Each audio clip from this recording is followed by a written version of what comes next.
Hello दोस्तों, अब हम जानेंगे जनरल पर्पज प्रोसेसर्स के ऑपरेशंस के बारे में कि जनरल पर्पज प्रोसेसर के ऑपरेशन कैसे होते हैं, क्या होते हैं। ठीक है, तो देखिए इसके जो ऑपरेशंस होते हैं, ऑपरेशन ये मुख्यतः निम्न पद के होते हैं। ठीक है,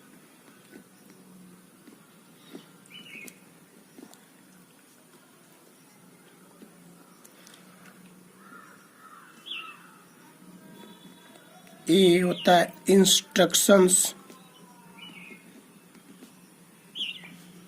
एग्जीक्यूशन।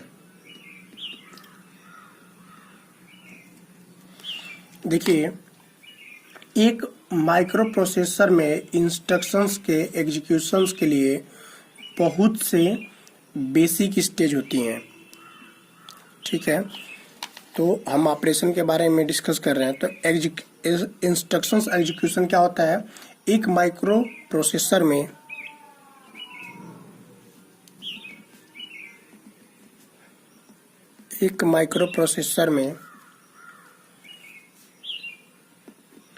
इंस्ट्रक्शन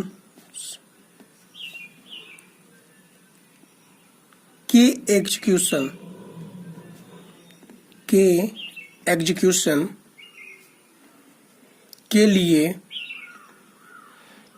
के लिए बहुत से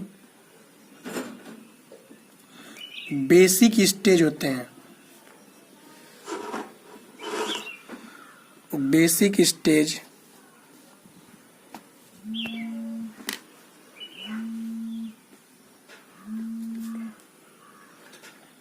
बहुत से बेसिक स्टेज होते हैं। अब देखिए कि बेसिक स्टेज कौन कौन से हैं। तो पहला है फेच इंस्ट्रक्शंस।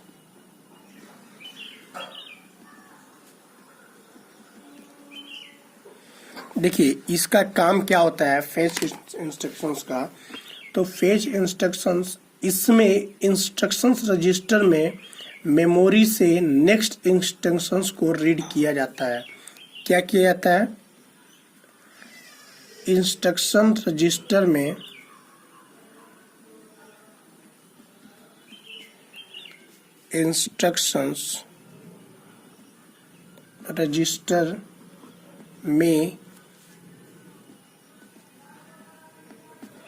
मेमोरी से नेक्स्ट इंस्ट्रक्शंस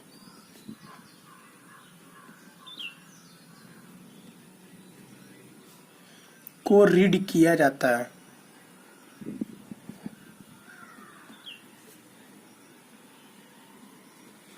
रीड किया जाता है। ठीक है, ये फेच इंस्ट्रक्शंस होगी। सेकेंड आपका होगा डिकोड इंस्ट्रक्शंस।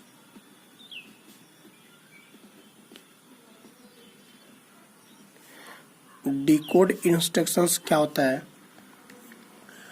तो इंस्ट्रक्शंस रजिस्टर में इंस्ट्रक्शंस को क्या ऑपरेशन परफॉर्म करना है यह डिटरमाइन किया जाता है। डिकोड इंस्ट्रक्शंस में इंस्ट्रक्शंस रजिस्टर को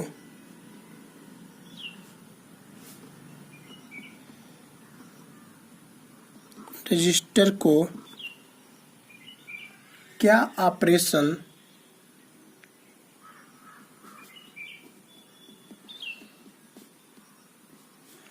ऑपरेशन परफॉर्म करना है यह डिटरमाइन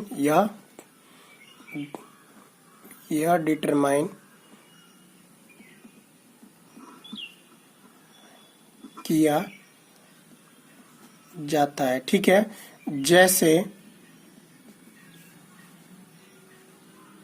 ऐड,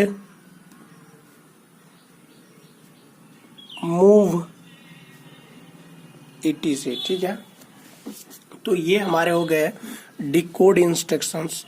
अब हम थर्ड देखते हैं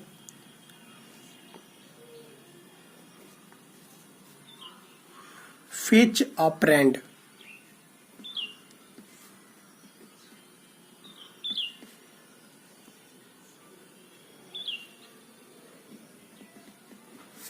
तो देखिए फेच ऑपरेंड क्या होता है। जनरल पर्पज प्रोसेसर का फेच ऑपरेंड्स, ये ऑपरेशन मतलब कार्य पद्धति में फेच ऑपरेंड्स क्या होता है। तो देखिए फेच ऑपरेंड्स का क्या काम होता है। यह इंस्ट्रक्शंस के ऑपरेंड डाटा को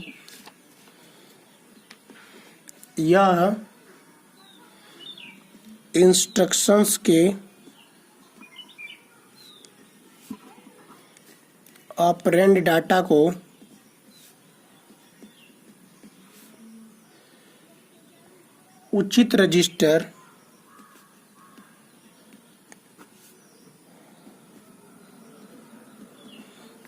रजिस्टर्स फीड करना तथा वापस एक उचित रजिस्टर में पहुंचाना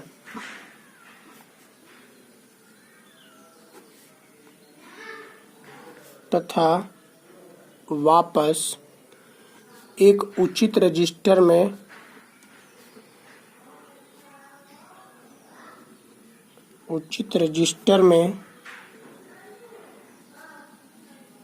पहुंचाना।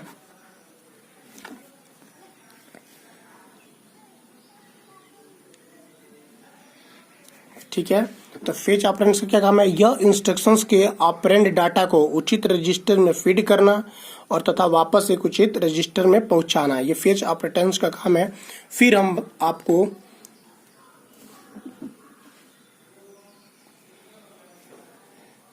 फोर नंबर, ये सब क्या है, इंस्ट्रक्शंस यूज एग्जीक्यूशंस है। ठीक है, इसमें बहुत से बेसिक स्टेज होते हैं, उसी में से अब ये है एग्जीक्यूट ऑपरेशन।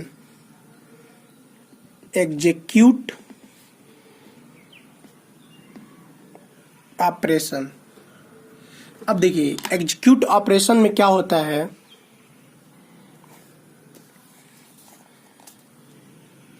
समझिए, इसमें एलयू के थ्रू एप्रोप्रिएट रजिस्टर्स फीड करना, एलयू के थ्रू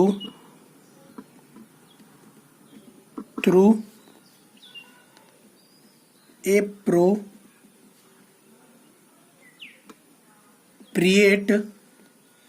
रजिस्टर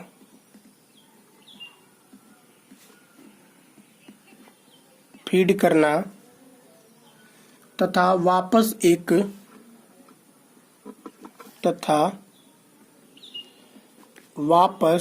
एक उचित रजिस्टर में पहुंचाना। उचित रजिस्टर में पहुंचाना। ठीक है, तो ये हो गए इंस्ट्रक्शंस एग्जीक्यूशंस के लिए बेसिक स्टेज। ठीक है, अब हम देखेंगे पाइपलाइनिंग क्या होता है। सॉरी, बी हम इसमें देखते हैं। ये तो ए है ऑपरेशंस में। अब हम देखेंगे वी कि जनरल पर्पज प्रोसेसर्स के ऑपरेशन कार्य करने में। तो बी है हमारा पाइप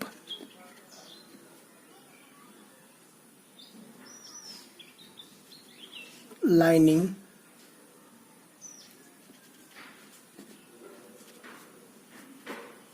अब देखिए पाइप लाइनिंग क्या होता है। तो पाइप लाइनिंग माइक्रो प्रोसेसर के इंस्ट्रक्शंस थ्रूपुट, पाइप लाइनिंग जो होती है माइक्रो प्रोसेसर के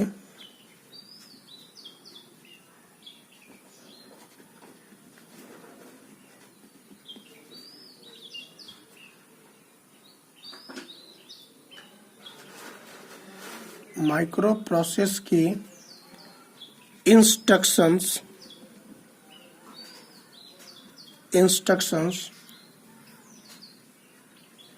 थ्रूपुट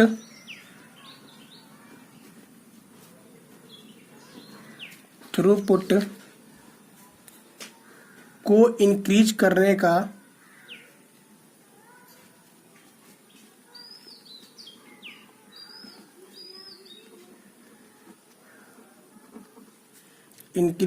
का साधारण मेथड है।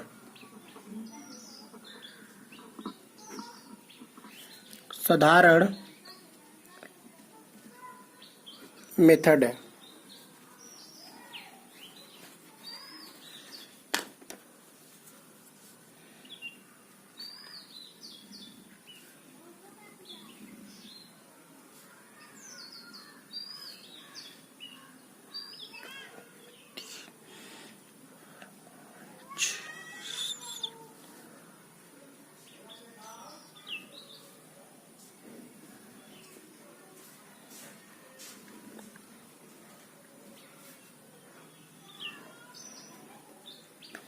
तीन, चार, पाँच, छः, सात। ये देखिए, ये पाइपलाइनिंग का वर्किंग प्रोसेस है।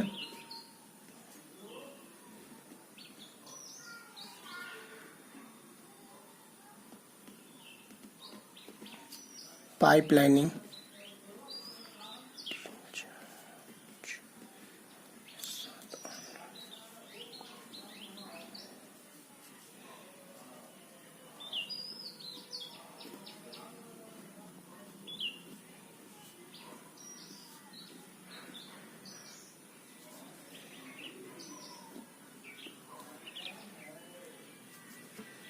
इसकी ग्राफ है किसकी? पाइपलाइनिंग की।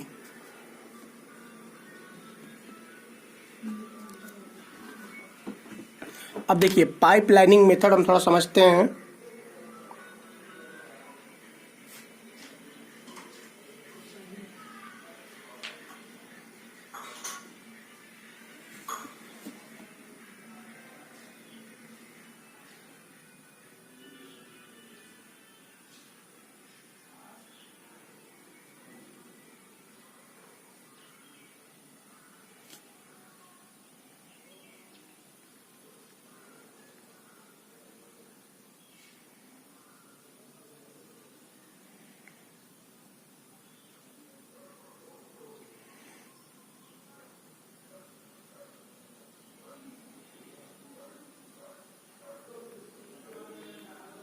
देखिए, पाइपलाइनिंग में ये पाइपलाइनिंग ग्राफ है। फिर हम देखते हैं इसमें नॉन पाइपलाइनिंग की भी ग्राफ देख लेते हैं कैसे बनता है।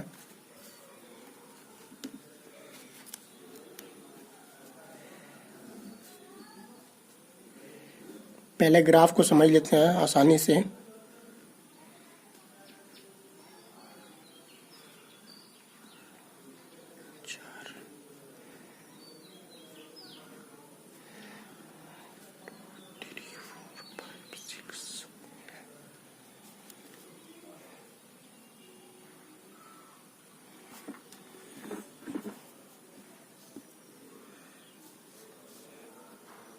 नॉन पाइपलाइनिंग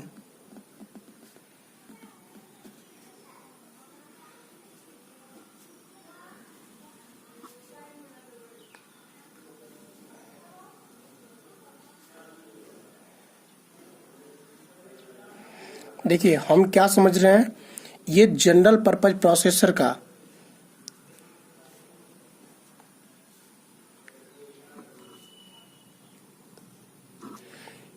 ऑपरेशन है कि जनरल पर्पज प्रोसेसर जो होती है वो कैसे ऑपरेशंस उसके कैसे कार्य करती है। इसे ध्यान से देखिए, ये बहुत ही इंपॉर्टेंट है। इसकी ग्राफ देख लीजिए।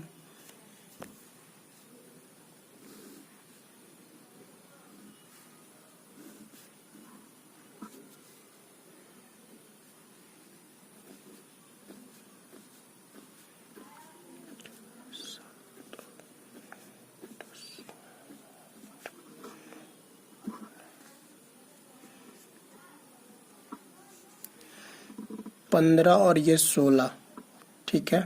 ये किसकी ग्राफ है? नॉन पाइप लाइनिंग की ग्राफ है ये। इसको हम फिगर ए ले लेते हैं और ये हमारा फिगर बी है। ये है हमारा नॉन पाइप लाइनिंग की ग्राफ। अब देखिए,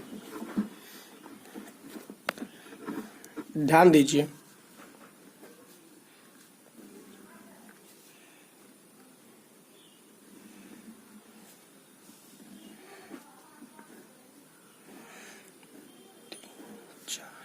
अब हम देखेंगे इंस्ट्रक्शंस एग्जीक्यूशन, पाइपलाइनिंग का इंस्ट्रक्शंस एग्जीक्यूशंस। ठीक है,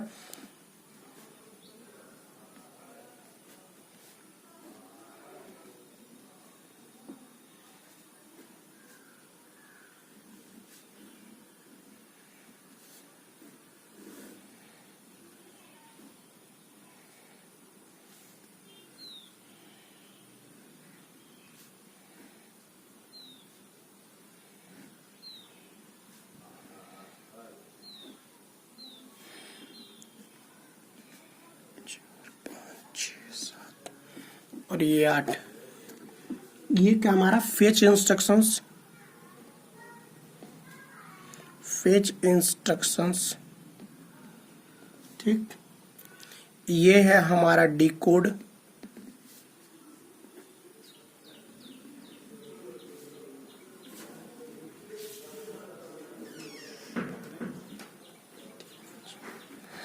छः सात 5 6 7 और 8। ये है हमारा फेच ऑपरेंड,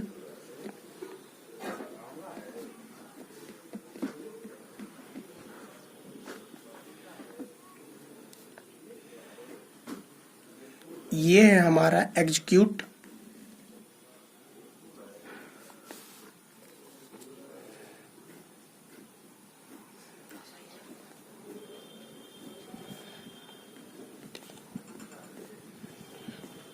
ये क्या है? एग्जीक्यूट। और ये है हमारा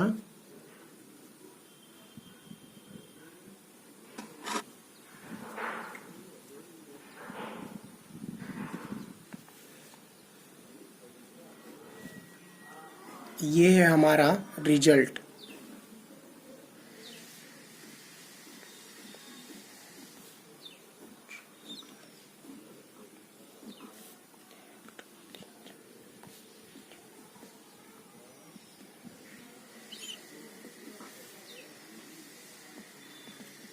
ये क्या है? ये हमारा रिजल्ट। अब देखिए, जो इसकी ग्राफ होगी ये कैसे बनती है, इसे थोड़ा समझिए।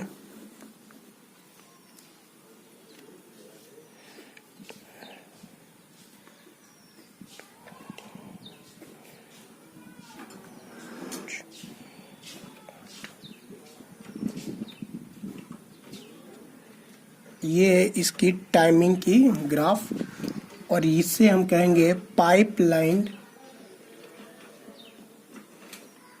Instructions executions. तो ये हमारा हो गया पाइपलाइन एग्जीक्यूशंस का। तो अब देखिए होता क्या है। देखिए, पाइपलाइन माइक्रो प्रोसेस के इंस्ट्रक्शन थ्रूपुट्स को इंक्रीज करने का साधारण मेथड है। देखिए, हम पहले एक आसान एनालॉजी बनाते हैं। ये मैंने आपको एनालॉजी बनाया था। देखिए, ये नॉन पाइपलाइनिंग की एनालॉजी है, जिसमें 2 लोग 8 डिशेज को वॉश करते हैं। 8 डिशेज का वॉश करने का क्या मतलब है? देखिए, ये जो है, ये कोई लोग हैं जिसको हम वॉश बनाते हैं। देखिए, ये कोई लोग हैं जो इसको वॉश करते हैं। 8 लोग किसी डिशेस को वॉश करते हैं और ये उसी को सुखाते हैं, यानी कि ये ड्राई करते हैं। इनका काम क्या है? ड्राई करना। तो पहले ये क्या करेंगे? किसी चीज को धोएंगे यानी वॉश करेंगे, फिर उसको ये ड्राई करेंगे। तो ये पाइपलाइनिंग है, जिसकी टाइम के हिसाब से ग्राफ ये मैंने दिखाया था।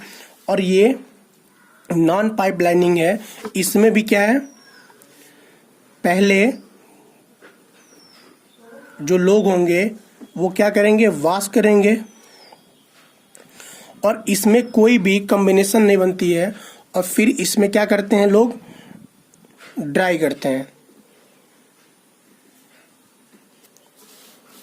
और ये देखिए, तो फेच इंस्ट्रक्शंस में 8 लोग हैं जो पहले एक एनोलॉजी बनाते हैं। ये सब क्या है, एक एनोलॉजी है जिसमें 2 लोग 8 डिशेज को वॉश करते हैं तथा उन्हें ड्राई करते हैं, जिसमें से एक 8 डिशेज को वॉश करता है और दूसरा व्यक्ति उन 8 डिशेज को ड्राई करता है। यानी कि एक व्यक्ति जो है जो डिशेज को क्या करता है, वॉश करता है। 8 डिशेज हैं ये जिसको वॉश करता है, और दूसरा व्यक्ति उसको क्या करता है, ड्राई करता है।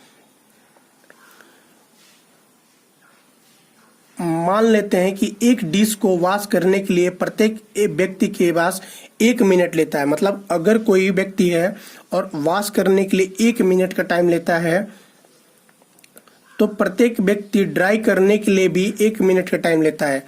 इस प्रकार कार्य करने में 16 मिनट लगते हैं। तो ये हमारी नॉन पाइपलाइनिंग हो गई, ये हमारी नॉन पाइपलाइनिंग आती है।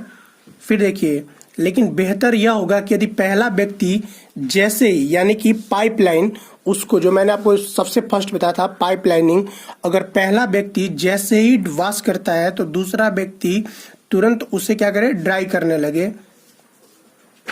तो ड्राई करना स्टार्ट कर दे, तो इससे कार्य करने में केवल 9 मिनट लगते हैं। ये देखिए, 1 2 3 4 5 6 7 और 8 और ये 9। यानी कि कोई भी पाइपलाइनिंग के थ्रू अगर करते हैं तो अगर एक व्यक्ति वॉश करता है और दूसरा व्यक्ति तुरंत उसे ड्राई करने लगे तो 1 मिनट का टाइम लेता है। तो 1 मिनट बाद जैसे ही ड्राई करना, तो ये पाइपलाइनिंग होती है। तो ये बहुत ही आसान तरीका होता है किसी भी चीज़ को करने के लिए। लेकिन जो नॉन पाइपलाइनिंग है, इसकी कोई मेथड नहीं होती है। इसमें क्या होता है, एक व्यक्ति वॉश करता है और फिर उसे दूसरा व्यक्ति, जब वो 8 कपड़े पूरे वॉश कर लेता है तो दूसरा उसे ड्राई करने के लिए आता है। तो प्रत्येक कपड़े का फिर वहां से एक सीक्वेंस होती है जिसमें टाइमिंग जो होता है वो लगता है हमारा 17 मिनट। तो सबसे आसान तरीका ये है कि पहले हम पाइपलाइनिंग के थ्रू किसी भी चीज़ को वॉश करेंगे, फिर ड्राई करेंगे, ठीक। तो ये हमारा पाइपलाइनिंग हो गई जनरल पर्पज प्रोसेसर के ऑपरेशंस के लिए। अब हम देखते हैं इसमें, ठीक है, मैंने बता दी, ठीक। अगर दूसरा ड्राई और कार्य करता है और यह 5 स्टेज है, तो ऊपर एक्सप्लेन की गई है। प्रत्येक इंस्ट्रक्शंस के लिए सेपरेट यूनिट प्रयोग की गई है, सेपरेट यूनिट प्रयोग की गई। इंस्ट्रक्शंस एजुकेशंस के लिए पाइपलाइनिंग का प्रयोग कर सकते हैं। देखिए, जो इंस्ट्रक्शंस एजुकेशन है किसकी, जनरल पर्पज प्रोसेसर की, उसके लिए हम सबसे पाइपलाइनिंग प्रोसेसर का यानी पाइपलाइनिंग सिस्टम का हम लोग प्रयोग कर सकते हैं, ठीक। अब हमारा थर्ड है, अब हम तीसरा समझेंगे। ये तो बी हो गई हमारी। फिर सी हम देखते हैं, सुपर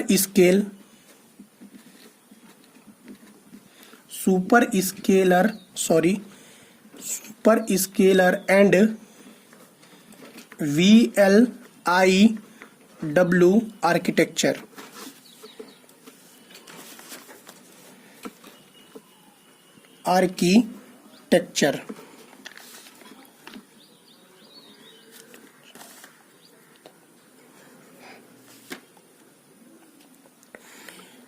ठीक है, तो ये भी हमारा ऑपरेशंस का एक पार्ट ही होता है। तो ये हमारा है super scale and VLIW architecture क्या होता है, इससे हम जान लेते हैं थोड़ा सा। तो देखिए, प्रोसेसर की स्पीड बढ़ाने के लिए बहुत सारे ALU का प्रयोग किया जाता है।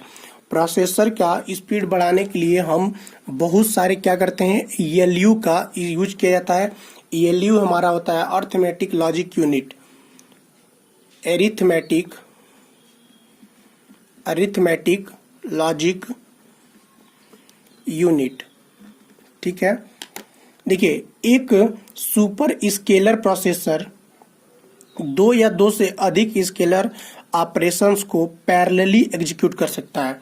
जो सुपर स्केलर प्रोसेसर होता है वो क्या करता है, दो या दो से अधिक प्रोसेसर को पैरेलली एग्जीक्यूट कर सकता है, जिसके लिए दो या अधिक ईएलयू की आवश्यकता पड़ती है। इसके लिए क्या करती है, दो से अधिक ईएलयू की यानी अर्थमेटिक लॉजिक यूनिट की आवश्यकता पड़ती है। देखिए, स्केलर ऑपरेशंस एक या दो इंस्ट्रक्शंस स्टैटिकली ऑर्डर्ड होनी चाहिए। देखिए, जो स्केलर ऑपरेशंस एक या दो नंबर्स को ट्रांसफॉर्म कर सकता है। जो स्केलर ऑपरेशंस होता है, स्केलर ऑपरेशन ये क्या कर सकता है, एक या दो नंबर्स को ट्रांसफॉर्म कर सकता है, ट्रांसफॉर्म कर सकता है। ठीक है। देखिए, कुछ सुपर स्केलर माइक्रो प्रोसेसर को आवश्यकता होती है। क्या होता है, कुछ जो सुपर स्केलर माइक्रो प्रोसेसर की आवश्यकता होती है, किसके लिए, इंस्ट्रक्शन स्टैटिकली ऑर्डर्ड होनी चाहिए माइक्रो प्रोसेसर के लिए, जबकि बाकी में इंस्ट्रक्शंस डायनेमिकली यानी कि रन टाइम के दौरान रीऑर्डर होती है। अब देखिए, जो एडिशनल ईएलयू यूज कर सकते हैं उसके लिए हम किसकी यूज करते हैं, एडिशनल ईएलयू का यूज कर सकते हैं। एक VLIW, देखिए VLIW का क्या मतलब होता है, वेरी लॉन्ग इंस्ट्रक्शंस वर्ड।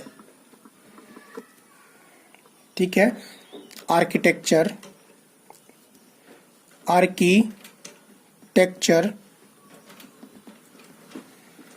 एक प्रकार का सुपर स्केलर आर्किटेक्चर होता है। एक प्रकार का क्या होता है, देखिए, जो वेरी लॉन्ग इंस्ट्रक्शंस वर्ड होता है, ये एक आर्किटेक्चर है जो एक प्रकार का क्या है, सुपर स्केलर आर्किटेक्चर है।